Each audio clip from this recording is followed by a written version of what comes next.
Boa tarde a todos. Vamos dar o início agora aos trabalhos orais. Eles iniciarão agora com os devidos temas: diagnóstico, estratégias terapêuticas e sobrevivência em pacientes com colangiocarcinoma, uma revisão bibliográfica, hipertensão arterial sistêmica em idosos de comunidade, prevalência e fatores associados, história da anatomia, Vesalos versus galeno, toxicidade neurológica associada ao uso de ivermectina no tratamento da Covid-19. Agradecemos, antes de mais nada, a participação de todos. Um grande abraço. Saudações a todos, meu nome é David, sou acadêmico da Faculdade de Medicina de Barbacena e hoje vou lhes apresentar o trabalho Toxicidade Neurológica associada ao uso da ivermectina no tratamento da Covid-19. Junto a mim, os contribuintes desse trabalho são Fernanda Menezes Monteiro, acadêmica da Faculdade de Medicina de Barbacena, e Matheus Rezende Nobre, acadêmico de Farmácia da Universidade Federal de São João del Rei. Fomos orientados e instruídos pelo professor e pesquisador Ronaldo Martins Ferreira. A nossa metodologia se baseia em uma revisão de literatura utilizando a base de dados da PubMed e da Web of Science com os descritores COVID-19 e Neuropath e Ivermectin Side Effects, com o objetivo de realizar uma análise crítica sobre o uso indiscriminado de ivermectina no combate à Covid-19 e suas consequências no sistema nervoso central. As especificações da ivermectina é indicado para o uso de parasitoses, dentre elas tongiloides, microfilárias, dentre outros.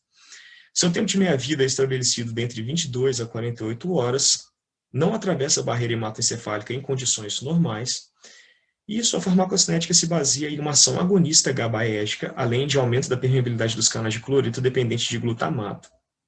A sua dose recomendada é estabelecida para 200 microgramas por quilo, aproximadamente 2 comprimidos e meio de 6 miligramas com peso até de 79 quilos.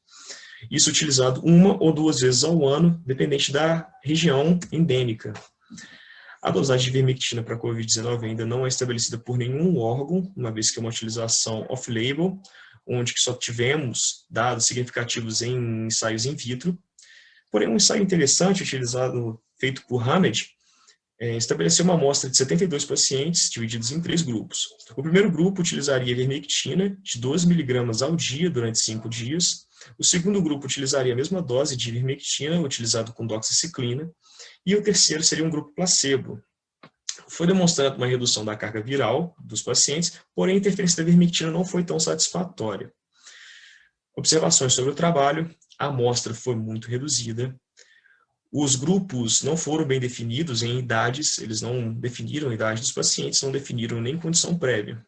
E o uso da ivermectina em relação à redução da carga viral não foi tão significativa, pois a história natural da doença já tem a redução da carga viral. Então, não se pode inferir com precisão que a ivermectina teve um sucesso nessa redução. A dose foi cerca de 5 vezes maior do que a utilizada para oncocercose estrongiloide microfilária, o que é preocupante, uma vez que Guzzo, um trabalho da nossa referência, afirmou que doses próximas de 60 mg de ivermectina causaria sintomatologia em aproximadamente 1/3 da população que utiliza. Sobre a ação antiviral da ivermectina ainda não é tão bem elucidada, porém 2 teorias são muito difundidas no meio científico. A primeira seria a inativação de importinas alfa e beta 1.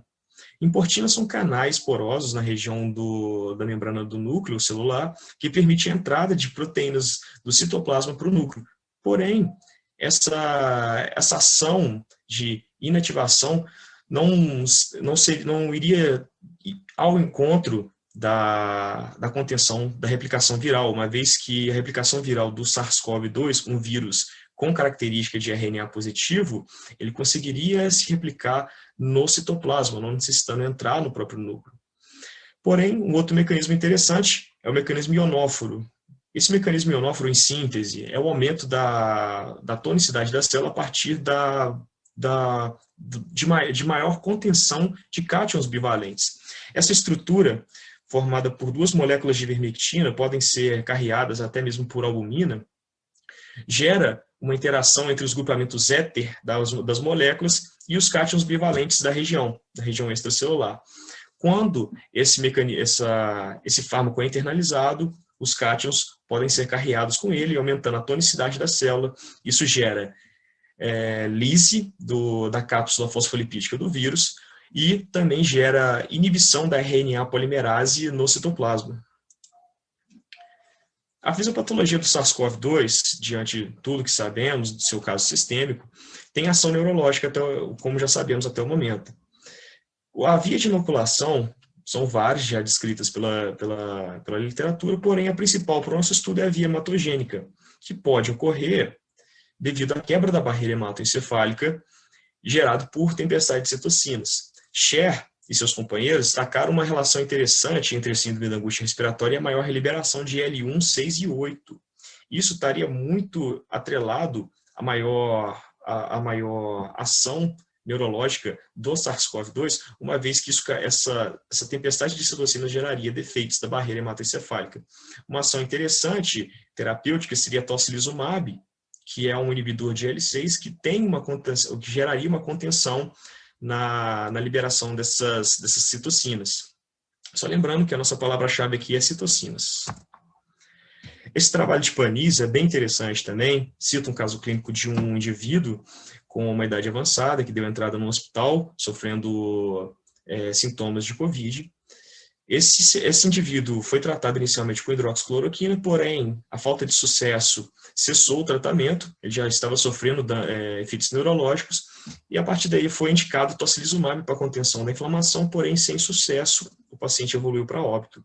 Essas imagens de microscopia eletrônica são retiradas da região de capilares da região do lobo frontal do indivíduo, e é muito interessante essas imagens, o que comprova mais ainda a via hematogênica, o que fortalece mais ainda essa teoria, uma vez que você consegue perceber pequenas partículas virais dentro de vesículas, saindo dos capilares endoteliais, através da membrana basal, e indo para o tecido nervoso. A respeito da quebra da barreira hematoencefálica e a ação neurotóxica da ivermectina, é pouco elucidada, tendo em vista o uso durante a evolução do Covid-19, pelo fato de que o vírus também tem um tropismo celular pelas células do sistema nervoso central. Logo, teria muitos vieses um trabalho em que tentaria estudar a neurotoxicidade da ivermectina com um vírus que geraria também uma toxicidade neurológica. Porém, um estudo interessante, destacando uma falha no mecanismo de glicoproteína P, que glicoproteína P seria um mecanismo de retirada de resíduos nocivos dentro da célula. Esse estudo cita um jovem de 13 anos que foi utilizar a ivermectina para tratamento de oncocercose, porém, 6 horas depois da primeira utilização via oral, esse paciente apresentou febre, tremor, vertigem, coma, ataxia, sinais piramidais e diplopia binocular.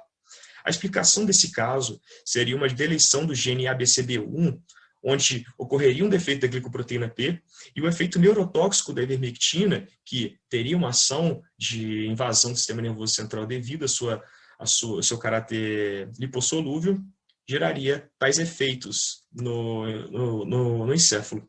A nossa conclusão é que, tanto que os estudos in vitro serem conclusivos, isso não é o mesmo dos estudos in vivo, perdão. Não se tem a mesma conclusão.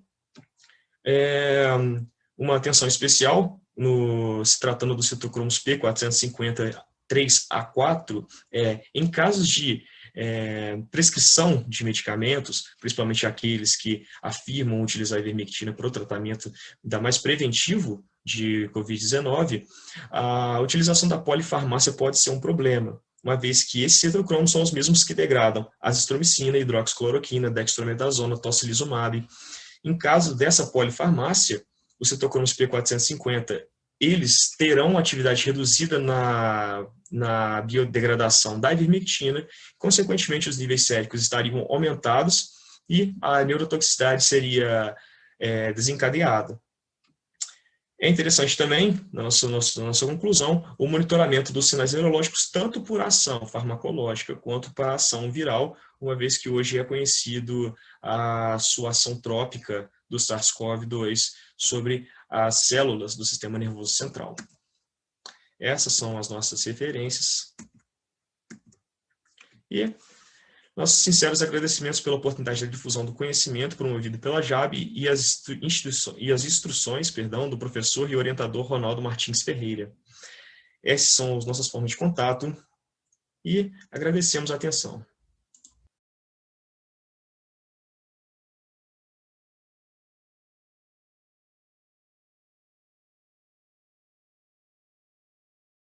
Olá a todos, sejam bem-vindos a mais uma apresentação da JAB.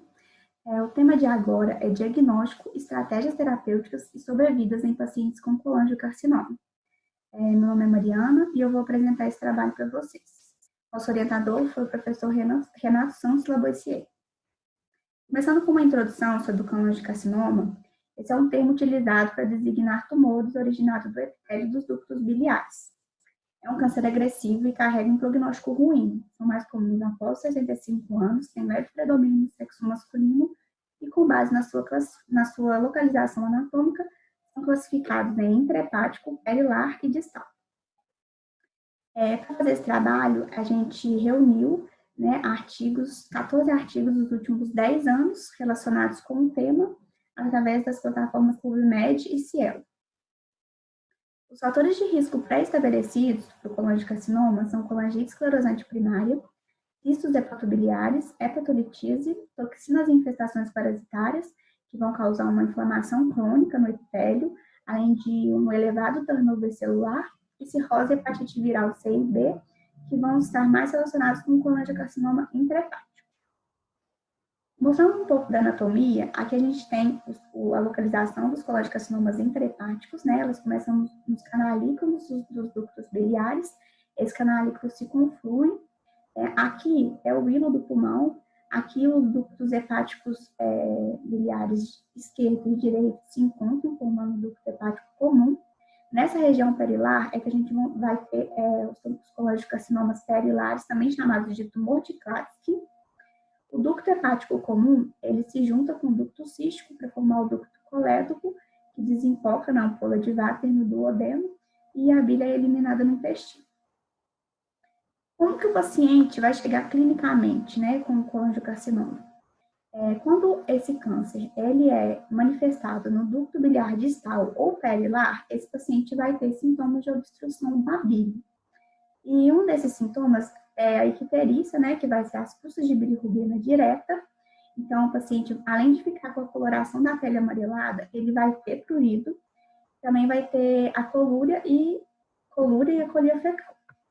Vai ter perda de peso, dor abdominal e febre em decorrência da manifestação sistêmica do tumor.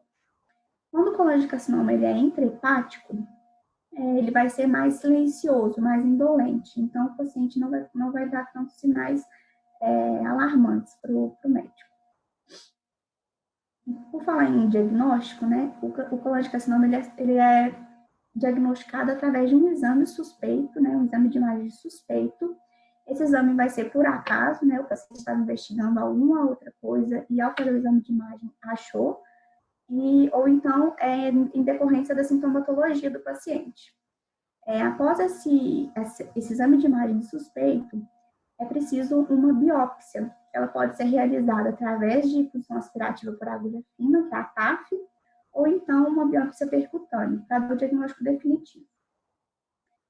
Diagnóstico diferencial desse câncer são proliferações benignas do ducto biliar, neoplasias do fígado, como carcinoma hepatocelular, hemangioma e carcinoma metastático de algum outro câncer primário, colangite esclerosante primária e coledocolitíase. Essas duas últimas vão entrar como diagnóstico diferencial quando o colangiocarcinoma estiver localizado em locais onde pode ocorrer a obstrução da bile, a passagem da bile. Para diferenciar esses diagnósticos diferenciais do câncer, é feita uma análise imunohistoquímica da lesão para chegar ao diagnóstico correto. Então, a gente tem essas opções de avaliação por imagem, que é através do ultrassom. Esse ultrassom, ele vai ser determinado como válido, dependente da experiência do operador, da qualidade do equipamento utilizado e também de características do tumor, como localização, morfologia e padrões de propagação. Tem também o ultrassom endoscópico, que é feito através do CTRE, e ele vai dar um estadiamento e localização, né, do câncer, promovendo um planejamento cirúrgico adequado. A tomografia, que ela é amplamente disponível, tem alta resolução, e é um exame que não é invasivo, e faz com que a gente consiga avaliar complicações extrabiliares da doença. A ressonância magnética, hoje em dia, é o padrão atual, padrão ouro atual, e o PET-CT, que é a tomografia computadorizada por emissão de pósitrons, que faz com que a gente possa identificar metástases à distância. Aqui nós temos uma ultrassonografia com uma lesão polipóide promovendo uma dilatação do ducto proximal. Aqui também temos mais uma lesão, e dessa vez é por ultrassom endoscópico, com uma dilatação do ducto, a lesão está aqui. Temos nessa imagem já um colangiocarcinoma perilar, né? Aqui é a tomografia e aqui é o PET. Aqui uma ressonância magnética com uma lesão próxima à ampola de Vater e promovendo uma dilatação aumentante da via biliar. Aqui já é uma análise da patologia, né? Histologicamente, é possível ver células de ductos biliares atípicas. E agora vamos falar do tratamento. As ressecções cirúrgicas são a única opção curativa para os pacientes que apresentam colangiocarcinoma. Alguns pacientes, eles não são eleitos para fazer essa cirurgia. São pacientes que têm um tumor localmente avançado, ou metástases à distância e metástases linfonodais, além do ligamento hepatoduodenal. A apresentação tardia, em muitos casos, ela impossibilita a ressecção curativa. Então, vão ser feitas essa ressecção somente em alguns casos que vão ser eleitos para esse tipo de terapêutica. Nas lesões distais, a técnica cirúrgica utilizada é o IPO, né? O transplante de fígado, ele tem uma boa sobrevida, mas em cerca de mais da metade dos pacientes ocorre uma recorrência dentro de 2 anos desse tumor. A quimioterapia, ela não melhora significativamente a sobrevida, e como eu tinha dito antes, 50% a 95% dos casos não são candidatos à cirurgia. Então, é utilizado nesses pacientes o tratamento paliativo, onde inclui uma drenagem biliar diária através de uma colocação de stent, radiação, quimioterapia e terapia fotodinâmica neoadjuvante. Muitos estudos têm mostrado novas terapias moleculares emergentes, terapias locais, inclusive um estudo chamou a nossa atenção, que foi a utilização de metformina como tratamento desse câncer, onde a metformina ela pode inibir a proliferação das linhas celulares do câncer de maneiras dependentes da dose. E como prognóstico, como a gente já viu, ele tem alta letalidade, esse câncer, o prognóstico é ruim. As opções terapêuticas, elas podem ser potencialmente curativas ou podem, pelo menos, aumentar a sobrevida desses pacientes. A biópsia, ela vai ser sempre necessária para dar o diagnóstico definitivo. Não existe atualmente nenhum biomarcador prognóstico, então é uma área que merece de estudos, né, mais inovadores. A Sociedade Americana de Câncer relata 5 anos de expectativa de vida entre 15% a 30% dos casos. 2 a 5 anos para aqueles pacientes que já possuem a forma metastática da doença, e a cirurgia tem uma taxa de mortalidade e complicação aceitável, com uma sobrevida de 5 anos em 25% dos casos. Nossa conclusão com esse trabalho é que o colangiocarcinoma é uma neoplasia maligna letal. Os avanços nas técnicas de imagem melhoraram a detecção, caracterização e estadiamento dessas lesões. Além disso, a imagem também desempenha um papel importante na vigilância e na avaliação das recorrências e disseminações quando o paciente já foi tratado. Essas são nossas referências. Muito obrigada. Qualquer dúvida que tiverem, podem entrar em contato comigo que eu tento resolucionar para vocês.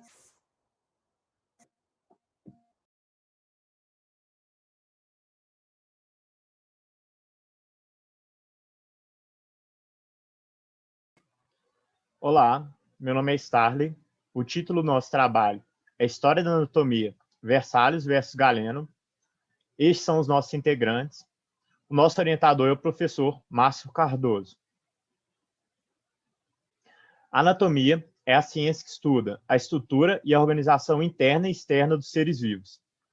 Essa palavra se origina do grego anatomy, de onde o termo ana significa em partes e tome é igual a corte. Introdução. As teorias de Galeno influenciaram a ciência médica ocidental por quase 2 milênios. Suas análises, baseadas na dissecção de animais e vivissecções, permaneciam incontestáveis até que, em 1543, André Vesalius publicou um tratado de anatomia, um desafio a Galeno, no qual realizou dissecções em humano. Então, o objetivo do nosso trabalho foi realizar uma retomada histórica da anatomia, apresentar o método e trabalho de André Vesalius e Galeno e fazer uma análise comparativa desses estudiosos. Galeno era um filósofo romano de origem grega. Através de cirurgias realizadas em gladiadores e dissecções em animais, aplicou a tese das causas finais no estudo de organismos, mais para tentar explicar a finalidade de cada órgão do que para chegar ao conhecimento da estrutura do corpo. Ele procurou justificar a forma e a estrutura de todos os órgãos em relação às funções para as quais ele acreditava que fossem destinados. Ele fazia conferências sobre anatomia e fisiologia e o galenismo se tornou um estilo de pensamento médico, uma vez que seu sistema de ideias passou a ser compartilhado por outros especialistas. Ele compreendeu melhor o sistema circulatório, nervoso, respiratório e outras estruturas, mas seu trabalho continha muitas imprecisões, sendo que os conhecimentos de Galeno atravessaram todo o período medieval, permanecendo até o advento da ciência moderna, em grande parte devido à sua adesão à sua forma de observar, pensar, agir e enfrentar os problemas com os recursos disponíveis daquela época. Essa é uma imagem anatômica do período medieval, retomando os estudos de Galeno. Na Idade Média, seus pensamentos se adequavam às ideias religiosas. Contrariá-lo era uma heresia. Isso é importante para compreender o longo período em que suas ideias foram dominantes. Para ele, tudo era determinado por Deus, cuja sabedoria poderia ser percebida no corpo do homem. O conhecimento dos órgãos revelava mais a divindade do que qualquer outro mistério sagrado. Parte de seus escritos foi preservada em detrimento de autores pagãos pela atração que suas ideias exerciam sob o ponto de vista cristão. A teologia desestimulou a exploração do corpo humano por parte daqueles que sucederam Galeno. A primeira dissecção pública ou semipública no espaço universitário da qual se tem conhecimento ocorreria apenas no início do século XIV na Universidade de Bolonha. Vesalius, antes de chegar à Itália e sofrer a influência do Renascimento, era um galenista. Significativas inovações na arte da dissecção e na forma de representar o corpo foram implementados por ele. Ao lecionar para grandes audiências, ele aboliu a forma até então adotada, que consistia na dissecção de cadáveres pelos demonstradores, enquanto uma boa distância o professor lia um livro, cujo conteúdo nada mais era do que uma mescla de observações do próprio autor e das teorias de Galeno. Sujando-se de sangue, Vesalius dissecava corpos de seres humanos e de animais para grandes plateias, introduzindo, então, um novo procedimento prático ao estudo da anatomia. Ele foi o primeiro médico que uniu a dissecção com a exposição e o primeiro a utilizar desenhos artisticamente executados. O apego aos textos tradicionais foi sendo substituído por observações próprias. Ele inovou a produção de textos da anatomia, rompendo com a antiga ausência de ilustrações nos livros utilizados até então. Antes dele, as dissecções tinham apenas o objetivo de ensinar fatos estabelecidos nas obras de Galeno. E essa coerção de pensamento leva o sujeito a só enxergar o que se encaixa na teoria, um comodismo aos ditames da época. Muitos anatomistas não ousavam corrigir os erros cometidos por Galeno, pois poderia constituir-se uma heresia. Essa imagem retrata uma das conferências de Versalhes, na qual ele dissecava corpos humanos em frente a uma plateia, remetendo-se ao novo modo de estudar a anatomia, iniciado por ele. A partir de Versalhes, as relações sociais, políticas, religiosas, médicas científicas e artísticas se alteraram. Nessa obra intitulada Lição de Anatomia, do Dr. Tupi, parece enfatizar um espaço de incerteza reforçado pelo olhar perdido do assistente, representando uma mudança no espírito das obras, e essa resistência em encarar o corpo como objeto para análise científica. Essas são imagens retiradas do livro de Versalhes, De Humano Corporis Fabris, que é constituído por 7 capítulos, onde apresenta ossos e cartilagem, ligamentos e músculos, veias e artérias, nervos, órgãos da nutrição e geração, coração e órgãos associados e o cérebro. Suas ilustrações eram famosas não só pela excelência artística, também exibiam o corpo humano, esqueleto, sistema muscular e outros em posições dinâmicas de situações da vida real e com fundos de paisagens panorâmicas. Algumas ilustrações podem permitir inferências sobre o comportamento. Por exemplo, as posturas dos esqueletos podem sugerir formas de pensamento, preocupação com a vida e com a morte. Galeno versus Versalhes. A preocupação de Versalhes foi com o tangível e com o observável. Isso constitui uma tendência filosófica distinta da anterior. Versalhes pôde dissecar corpos de criminosos condenados à morte sem medo de ser perseguido, diferente de Galeno, que fazia descrições baseadas em animais. A preocupação da dissecção realizada por Versalhes não objetivava a compreensão da funcionalidade do corpo humano, permitindo-lhe identificar e corrigir inúmeros erros presentes nas obras de Galeno. Conclusão. Ao mesmo tempo que Versalhes se dedicava à pesquisa científica sobre o corpo humano, ele dissecava animais, retomando a anatomia comparada de Galeno. Versalhes, como um produto da sua época, não poderia deixar totalmente de pensar para que o homem foi feito. Ele estava impregnado do pensamento galênico e seria muito pedir que ele se livrasse inteiramente dessa ideologia. O desenvolvimento da anatomia descritiva se iniciou com Galeno e teve na obra de Versalhes um momento de renovação. A anatomia de Galeno não pode ser julgada errada ou absurda, mas sim considerada como pertencente a outra época. Mesmo o modelo com o qual trabalhamos atualmente contém resquícios da interpretação de Galeno. Essas são as nossas referências.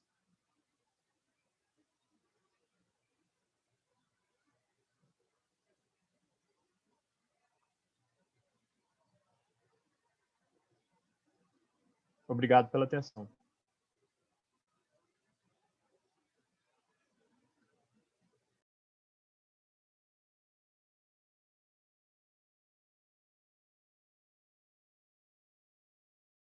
Boa tarde, meu nome é Pedro. Eu vou falar de hipertensão arterial sistêmica em idosos da comunidade, a prevalência e os fatores associados.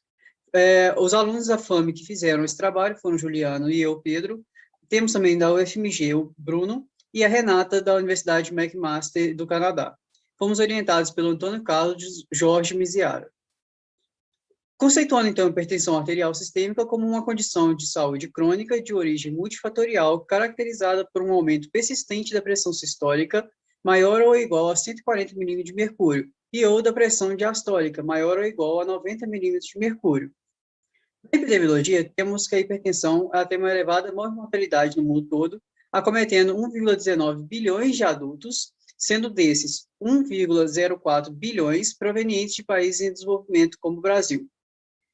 A hipertensão sozinha corresponde a 10% dos gastos totais em saúde, e ela é uma importante perda de produtividade, equivalendo a 148 milhões de horas produtivas perdidas. Além disso, ela tem uma alta mortalidade, equivalendo a 14% das mortes por todas as causas. As estimativas aumentam consistentemente com a idade, como a gente vai poder ver aqui nesse gráfico, que mostra onde a prevalência dos idosos com hipertensão arterial seria de 50% a 80%. No gráfico, podemos ver que a partir dos 60 anos de idade, as mulheres têm maior prevalência do que os homens com hipertensão arterial. A incidência anual nos idosos é de 5% a 9%. No Brasil, tivemos, então, em 2013, um estudo de meta-análise em que mostrou que os idosos com hipertensão tinham uma prevalência de 68%. Já em 2019, um estudo populacional mostrou que essa prevalência seria de 66% a 80%. A incidência é desconhecida, enquanto o número de idosos é crescente. De todos os idosos hipertensos também, 50% a 70% não apresentam controle adequado da pressão arterial. A hipertensão ela foi o principal fator de risco para a morte no Brasil no período de 1990 até 2017.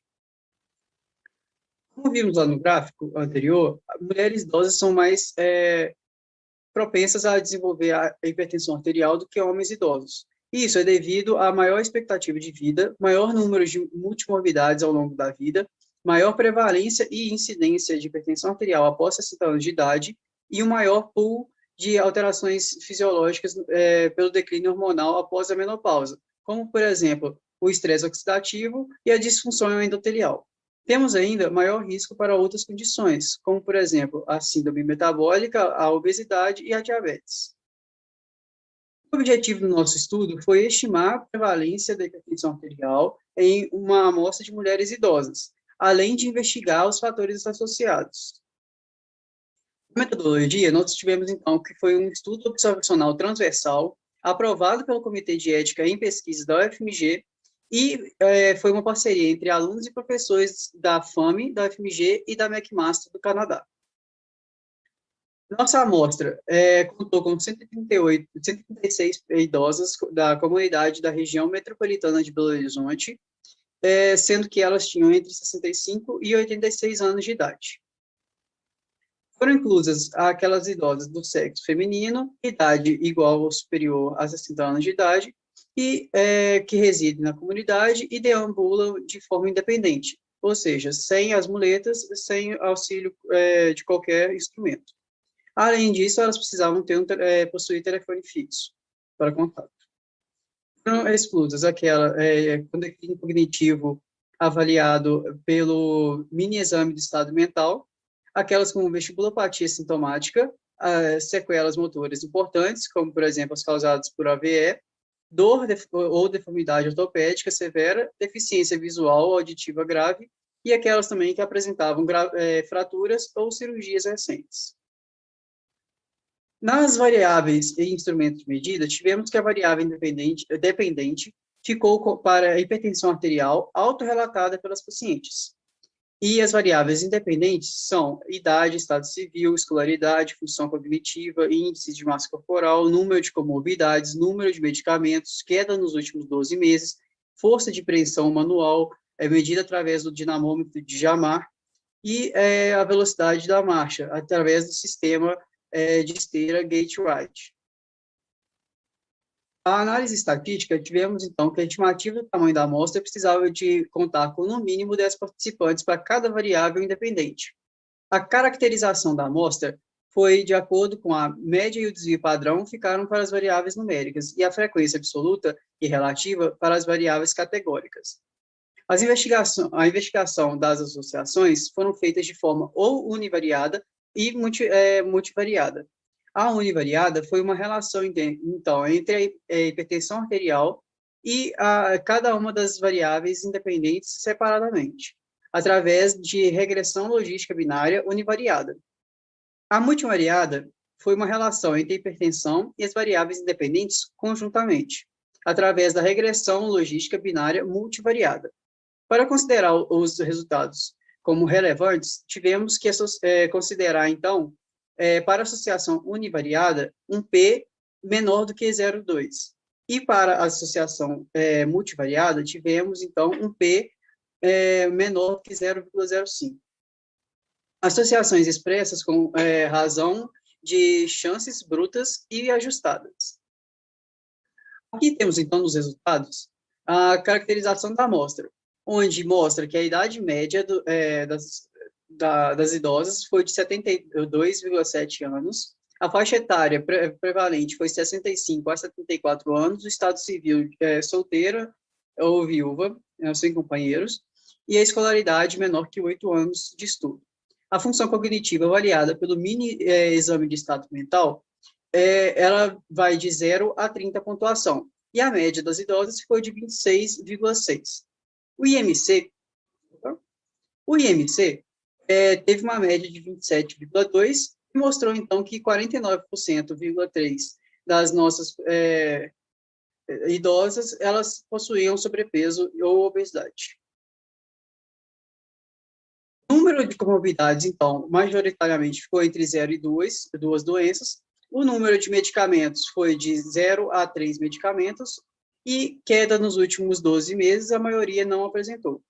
A força de pressão anual, mensurada através do dinamômetro de Jamar, ficou em 20,9 quilos de pressão, e a velocidade da marcha, avaliada através do sistema de Gait-Wright, mostrou que as pacientes tinham uma média de 1,17 metros por segundo na marcha. A prevalência, então, da hipertensão arterial foi de 76,5% das pacientes do estudo, ou seja, 104 idosas.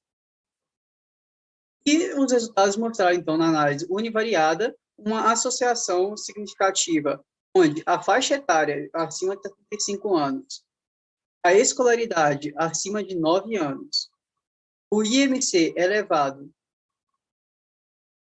o número de comorbidades com mais de 3 doenças e a polifarmácia, todas elas estavam associadas ao aumento de casos de hipertensão arterial.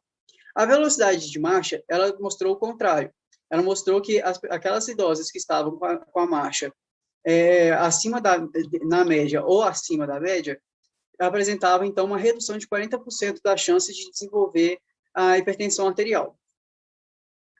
Uma análise muito variada, tivemos, então, a faixa etária de 75 anos, o IMC elevado, número de medicamentos, a polifarmácia, todos eles apresentavam, então, uma chance maior de desenvolvimento da hipertensão arterial, dando ênfase para, tanto na análise univariada quanto na multivariada, a polifarmácia foi o número que mais apresentou significância na questão, de 6 vezes para a univariada, e aqui quase 6 vezes maior chance de desenvolver hipertensão arterial. Nossa conclusão foi de que a alta prevalência de hipertensão arterial na amostra de idosos da comunidade de Belo Horizonte tem uma associação entre a hipertensão, a idade avançada e o IMC elevado e a polifarmácia. Essa associação ela é independente. Necessidade de medidas multidimensionais de controle e prevenção. Ainda precisamos fazer uma busca ativa de idosas hipertensas e acompanhamento longitudinal adequado, além de nos atentar para potenciais fatores modificáveis, como, por exemplo, a dieta e a atividade física. Finalizando, deixamos aqui, então, a hipertensão como palavra-chave do tema. Nossas referências.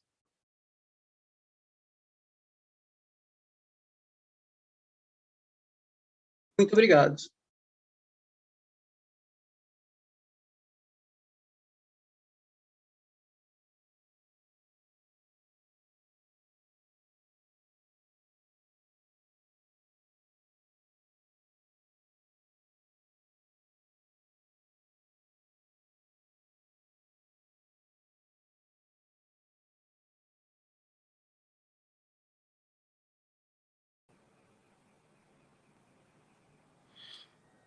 Bom, inicialmente agradecemos as apresentações proferidas e, além disso, mas não menos importante, a todos os outros trabalhos enviados para a nossa jornada.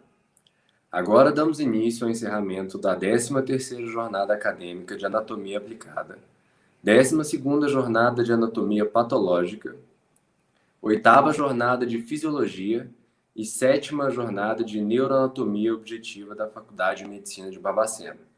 Agradecemos a todos os envolvidos, acadêmicos, funcionários, professores, mestres e doutores pela presença e participação. Gostaríamos também de agradecer aos nossos patrocinadores, Vital Saúde, Drogaria do Povo, Viva Eventos, Bequemed, Editora Sanar, Trilingue Linguage School, Sangue, Cirurgia Barbacena, Sanar Saúde e Jaleco. Agora eu passo minha palavra para o Luiz. Obrigado a todos.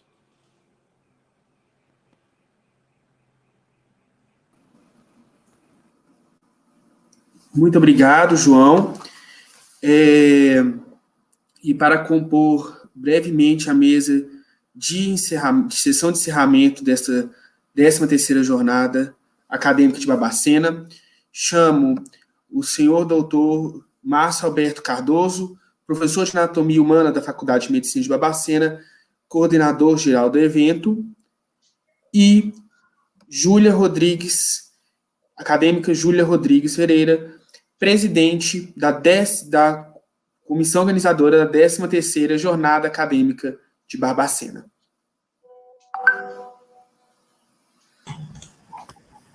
Passo a palavra agora ao doutor Márcio Alberto Cardoso. Boa tarde a todos. E se eu tiver que arrumar uma palavra para descrever essa jornada, foi desafio. Né? Verdadeiramente foi um desafio vencer todas as dificuldades que se apresentaram e a possibilidade de realizar uma jornada numa plataforma nova, numa experiência nova, que nós nunca tínhamos experimentado. Eu, vou ser sincero, eu fiquei extremamente surpreso com a qualidade da organização, daquela apresentação maravilhosa em que a instituição falou como se tivesse nascido uma filha, né? Aquilo foi muito bonito, o canto. Eu não sei quem foi que fez a fala, mas foi muito bonito, eu fiquei muito emocionado quando eu escutei aquilo.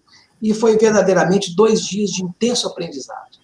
Eu vou ser sincero com vocês, aprendi muitas coisas na jornada, né? E isso é uma coisa que a gente deve entender, que a medicina, ela não se aprende, isso é uma coisa estanque, né? A vida inteira nós vamos estudar, vamos continuar e vamos sempre aprendendo. É o conceito de educação continuada. E eu fiquei muito feliz, né, por ser professor de anatomia, e, invariavelmente, todos que falaram, de uma forma ou de outra, mencionaram as disciplinas, né, que são erroneamente chamadas de ciclo básico, na verdade não são, porque elas nos acompanham ao longo de todo o curso, e a anatomia foi muito lembrada. Né? Esses desafios, essas novas plataformas, nos deram a oportunidade de ouvir professor de Portugal, professores de São Paulo, né? Coisa que eventualmente ou provavelmente nós não conseguiríamos trazê-los, né, até Barbacena para realizar uma jornada. Então, eu achei que foi excepcional, foi maravilhoso, né? E, como eu disse ontem lá na abertura, né, a minha participação é muito modesta. Vocês são muito carinhosos comigo em me chamar para participar da abertura, chamar do fechamento, né? Porque esse evento é um evento de vocês. E essa é a ideia, né? Ele é feito pelos alunos e para os alunos. Mas eu tenho certeza que os profissionais da área de saúde, os professores da faculdade que entraram e assistiram às aulas, também aprenderam, né? Porque a riqueza das informações, a qualidade dos palestrantes que vocês convidaram foi muito grande, né? Então, eu tenho que agradecer, né, as pessoas que colaboraram, que participaram da jornada, que contribuíram, e eu pensei assim, o que eu posso falar, né? Eu tenho que ser grato a vocês por lembrarem de mim, né, e me chamarem. Então, aí eu vou dizer o seguinte, São Tomás de Aquino, ele tem um livro que se chama Tratado sobre a Gratidão. E nesse livro, Tratado da Gratidão, ele coloca a gratidão em 3 níveis, o que é muito interessante. Ele coloca num nível que a gente chama de reconhecimento, a gratidão propriamente dita, e aquilo que ele chama de vínculo. O que é o reconhecimento? A pessoa faz alguma coisa para você, né? Você fala assim, valeu, é assim que vocês usam hoje a linguagem, valeu, joia, não sei o quê. Então, você reconhece que alguém fez alguma coisa para você. Né? A gratidão é quando você fala assim, graças, né? Ótimo, agradeceu, e pronto. E aí vem o 3º nível da gratidão. E esse 3º nível, ele é muito interessante, porque a palavra que o define só tem na língua portuguesa. É obrigado. Né? Você fala assim, por que você fala obrigado para uma pessoa? Né? Quando você fala obrigado, você está criando uma coisa que chama vínculo. O que quer dizer isso? Então, quando eu falo assim, obrigado para uma pessoa, eu estou me obrigando a retribuir a ela aquilo que ela fez por mim. É muito diferente do que reconhecer. Né? Aí nós criamos um vínculo de gratidão que a gente tem que arrastar com a gente para sempre dizer isso. Né? Então, assim, eu estou obrigado, né, em função daquilo que ele me fez. De algum dia, quem sabe, poder responder. Então, o que eu poderia dizer para vocês? além de expressar minha gratidão? É dizer muito obrigado, não é? Porque eu tenho um vínculo com vocês e espero, né, poder retribuir.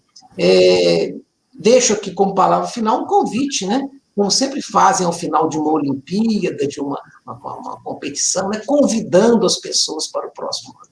Eu espero que ano que vem a gente faça uma nova jornada, com o brilhantismo dessa, eventualmente híbrida, né? Porque essa experiência de trazer pessoas de fora é muito interessante, e com a organização e com também participações presenciais, né? Então, o que eu posso dizer é o seguinte: agradecer vocês, a comissão organizadora, todos brilharam, vocês estão de parabéns, né? Se portaram muito bem, a abertura foi muito bonita, né? Agradecer as pessoas que ficaram nos bastidores, né? O próprio corpo técnico administrativo da escola, a diretoria da escola, que sem o apoio da instituição também não seria possível, né? E dizer de novo para vocês, o meu muito obrigado, viu? Muito obrigado mesmo, tá?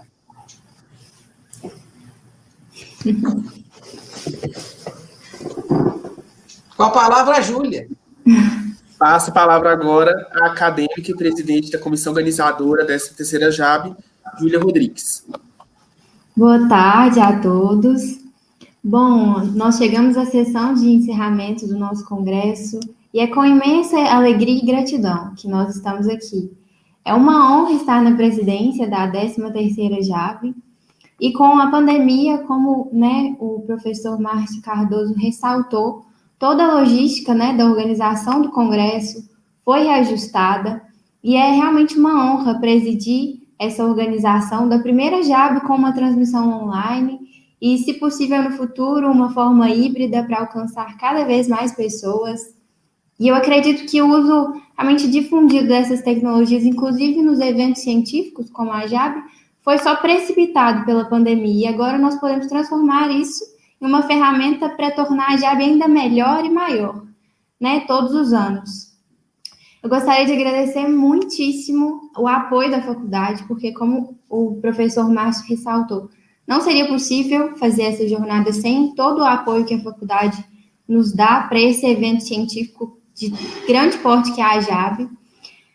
E a Faculdade de Medicina de Barbacena é um polo de referência para a formação de médicos excepcionais, e essa jornada, todos os eventos científicos que a faculdade cedia, são muito importantes para a nossa formação técnica. Eu gostaria de agradecer muitíssimo ao professor Márcio Cardoso pela disponibilidade, por todo o apoio, pela confiança também, né, de me convidar para a presidência de um evento tão importante quanto é a JAB, e o senhor nos inspira muito, professor Marcinho, como profissional, como médico, como pessoa. E eu gostaria de agradecer muitíssimo a todos os meus colegas e amigos que estavam na organização da JAB, na comissão organizadora. A realização dessa jornada realmente só conseguiu ser concretizada, porque todos nós nos dedicamos, todos nós organizamos essa jornada em conjunto nos últimos meses. E muito obrigada por cada um que não apareceu na transmissão, mas mesmo assim continuou trabalhando muitíssimo para que tudo isso acontecesse. E eu gostaria de deixar um agradecimento singelo também a todos os médicos, os professores que participaram conosco não só como palestrantes, mas também como corretores de trabalho, como próprios participantes mesmo. Vocês são muito importantes para essa jornada. Todas as funções que vocês desempenharam, com certeza deixaram a JAB um evento ainda melhor, de mais excelência. Muito obrigada. O evento, ele realmente é composto pelo compartilhamento de conhecimento. E o conhecimento, ele só é realmente relevante quando ele é compartilhado. Então, muito obrigada por todos vocês, por contribuírem para a formação de médicos melhores, mais humanos. E o meu desejo é que a JAB continue crescendo, se tornando um evento de excelência, cada vez maior e mais relevante para o meio acadêmico e também para o meio médico. Muito obrigada. Muito obrigado, Júlia. E, para encerrar, falo também um pouquinho, bem brevemente, agradecer a oportunidade também de ter participado, em nome também de todos os demais membros da comissão, que ficaram aí o tempo inteiro, Bernardo, João Pedro, Freitas, João Pedro Lacerda, Isabel Camarano, Pedro Brown, Rodolfo Locarno, Tainara, Maria Clara, a Luciana, Juvencio, eu vou me lembrando dos nomes aqui aos poucos, Eduardo Ribeiro, mas um agradecimento especial a todos eles, a todas as pessoas que estiveram ali, ao Matheus, que ficou ali o tempo inteiro no IVEN, resolvendo os problemas do IVEN ali para a gente. Então, fico muito feliz de ter tido essa oportunidade de participar. E lembrar que um dos objetivos nossos dessa JAB era a homenagem aos heróis da medicina. A gente fez aí, homenagem inicialmente ao professor Ângelo Machado, que faleceu, que veio a falecer recentemente, nos deixar, que deu um contributo enorme à medicina e à história da medicina brasileira. E, então, eu termino aqui, além de pedir a todos, aqueles que, igual a gente falou na nossa homenagem à faculdade, que bate no peito uma esperança, um amor por nossa família, pela nossa Faculdade de Medicina de Barbacena, uma salva de palmas aí da sua casa, aí do seu lar, à Faculdade de Medicina de Barbacena e a todos os médicos que são heróis nessa pandemia e foram heróis ao longo de tantos anos de história que a medicina tem, desde Hipócrates, desde Avicena, que nós temos muitos heróis que lutaram aí por melhores condições a todas as pessoas, a toda a humanidade. Então, aí da sua casa, para encerrarmos essa JAB, uma salva de palmas a todos esses heróis da medicina e à Faculdade de Medicina de Barbacena e a 13ª JAB.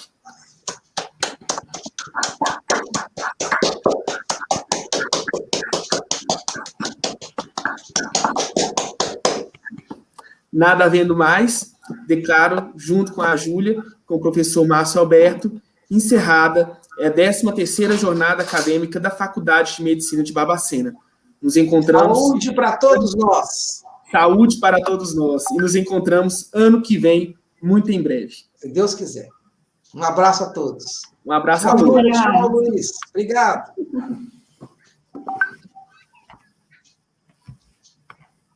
Toda história tem início a partir de um sonho. A minha começou com o sonho de meu pai. E começou antiga, lá para os anos de 70.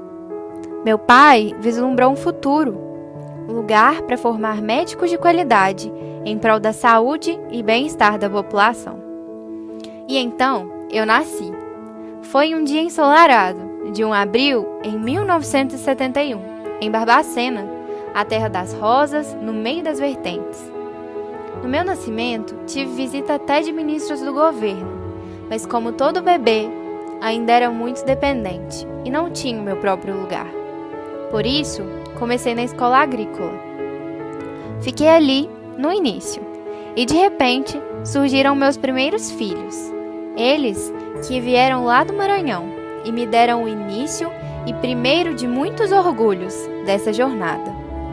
E aos poucos eu ia vendo os meus filhos crescerem e mais filhos chegando a cada ano. Logo, minha casa ficou pequena e eu precisava de um espaço maior para tantos filhos e também para dar conforto para os meus professores, que os instruíam e contribuíam para a sua formação. E fui crescendo, e em 1979 fui para o centro de Barbacena. Corredores e prédios brancos. Estava eu, novinha em folha e pronta para ajudar a formar mais e mais filhos. E mais uma vez estava eu, famosa. Quem projetou uma de minhas partes era o meu amigo de longa data, Bogliolo. Depois disso, cada vez mais meus filhos iam chegando. E, obviamente, eu precisava de alguém que ajudasse a cuidar deles e a cuidar também de mim. E os meus funcionários foram chegando e dando mais vida à nossa família. Eles que todos os dias vivem por garantir o meu bom funcionamento e que todos os meus filhos e professores consigam aprender e crescer como profissionais. E como falar de aprendizado sem citar as minhas salas de aula?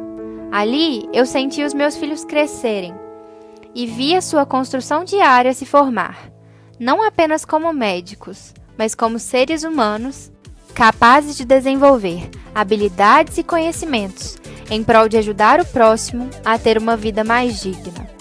E nas minhas salas e auditórios, vi tantos mestres passarem e me recordo de vários deles, que emocionaram e tocaram os alunos de diversas maneiras. Como toda cuidadora e formadora, via meus filhos várias vezes chorarem nos corredores, rirem com os amigos, brigarem e também se namorarem. Mas que família não tem isso, não é? Quando eles vão para as festas, eventos esportivos, se divertem, vemos a alegria tomar conta da faculdade. Minhas provas e trabalhos não são fáceis e sempre cobro muito de todos eles, fazendo da faculdade também um espaço de disciplina, excelência e grande aprendizado. Mas convenhamos, mexer com a saúde humana não é para qualquer um. E então, chegou 2020. De repente, vi o mundo mudar, rapidamente. De uma hora para outra, todos os meus filhos foram embora. Não havia vozes, nem risos, nem choros. Um completo silêncio.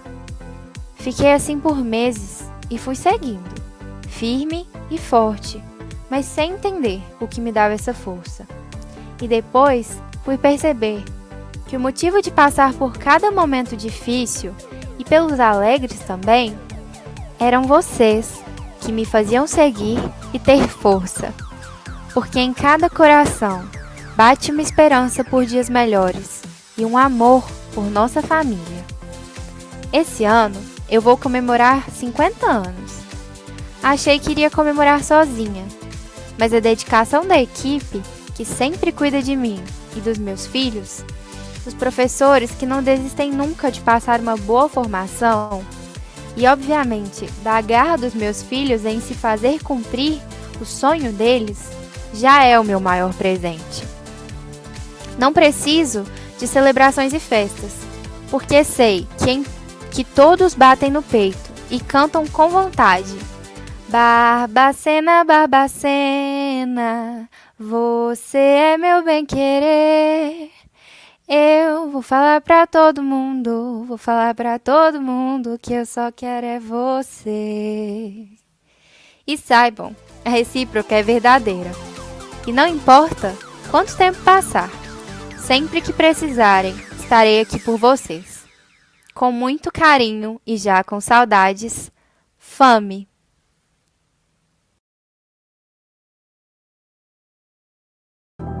O mundo parou. De uma hora para outra, tudo foi jogado de cabeça para baixo. As crenças mudaram, os valores se ressignificaram. Aliás, o que de fato tem valor para você? O mundo mudou e a palavra de ordem é ressignificar, dar um novo sentido à vida. E quem sabe esse distanciamento não tenha vindo para nos reaproximar. E quando falamos em reaproximação, estamos falando de contato, de abraços, de sorrisos, de sonhos. É hora de você se cuidar, sabendo que logo, logo tudo isso vai passar. Sabemos que não tem sido fácil, mas uma coisa é certa: o que está por vir será mágico. Bem-vindo ao novo mundo em que daremos cada vez mais valor para cada encontro e entenderemos que os momentos vividos não voltam jamais. Quem sabe assim, quando estivermos de volta, a gente perceba que o mundo real é o novo e não o que deixamos para trás.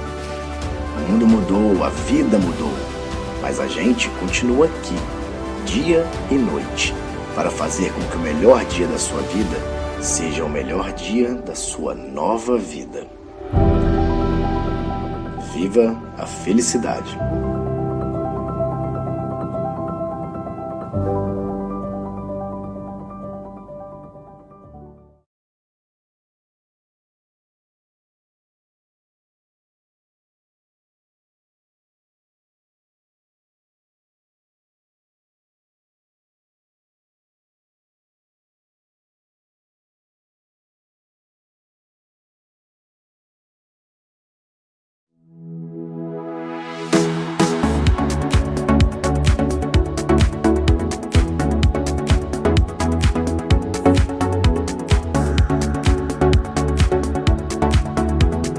Ei, você estudante, já está sabendo da novidade? O Jaleco está de cara nova. A plataforma foi totalmente reformulada e está com um visual mais intuitivo e moderno.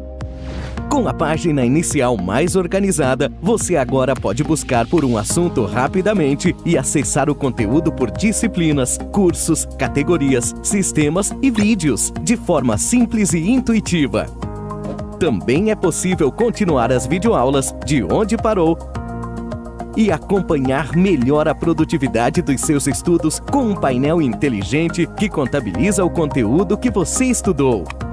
Além disso, o novo Jaleco tem o espaço Sala de Aula, para você fazer anotações em um caderno digital e acessar com mais facilidades os materiais extras, como os mapas mentais, resumos e e-books. Jaleco, a melhor plataforma para o estudante de medicina. Oferece agora uma experiência única para o seu estudo.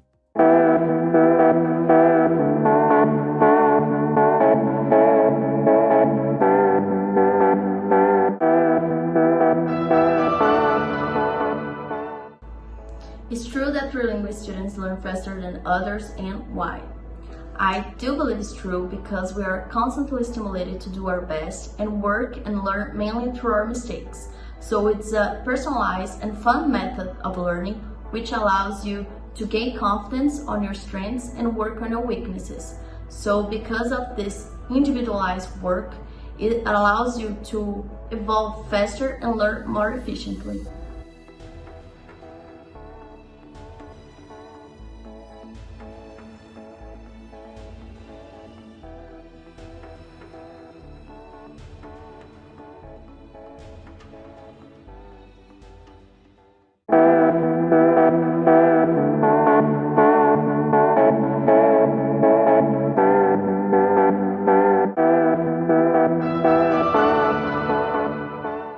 If I would recommend Trilingual Language School to a friend and why?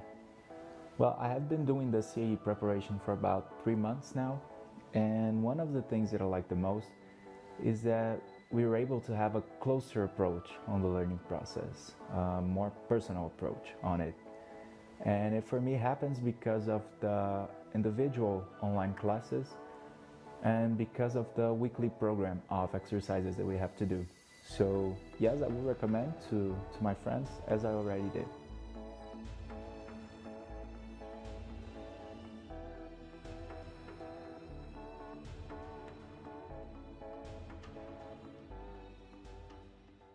Agora, porque o Senaflix veio para mudar o jeito como você estuda medicina e mudar para melhor. Primeiro, você pode confiar na gente. Nós somos o maior projeto de educação médica do Brasil. E não é só porque temos estudantes em todos os estados brasileiros e em 10 países no mundo. Nem porque tem estudantes de medicina em mais de 300 faculdades do Brasil usando o Senaflix. É porque temos uma equipe de mais de 150 pessoas trabalhando para melhorar a qualidade do seu estudo e a maneira como ele chega até você. Nós nascemos da vontade de revolucionar a maneira como você tem acesso à educação médica. A gente acredita que o valor que você dá para a oportunidade de estudar com a gente é o investimento no profissional médico que você vai conseguir ser. Por isso, é importante que você possa acessar a gente de onde estiver. Por exemplo, se você precisa usar o Senaflix além do desktop, desenvolvemos o nosso aplicativo. Assim você pode otimizar seu tempo aproveitando o nosso material de qualquer lugar e com o mesmo conteúdo. Afinal, quem estuda com a gente sabe bem o que a gente tem de bom. São mais de 700 resumos para você fixar o que aprendeu, 300 fluxogramas para te ajudar a conectar os assuntos, 700 mapas mentais para estudar de forma ativa e, claro, mais de 1.600 videoaulas para assistir quantas vezes quiser. 4,5 de 5 é a nota geral das aulas por nossos estudantes. Elas são dinâmicas e objetivas e estão sempre melhores. Temos uma preocupação especial em aperfeiçoar a metodologia e a didática da nossa equipe de professores padrão USP.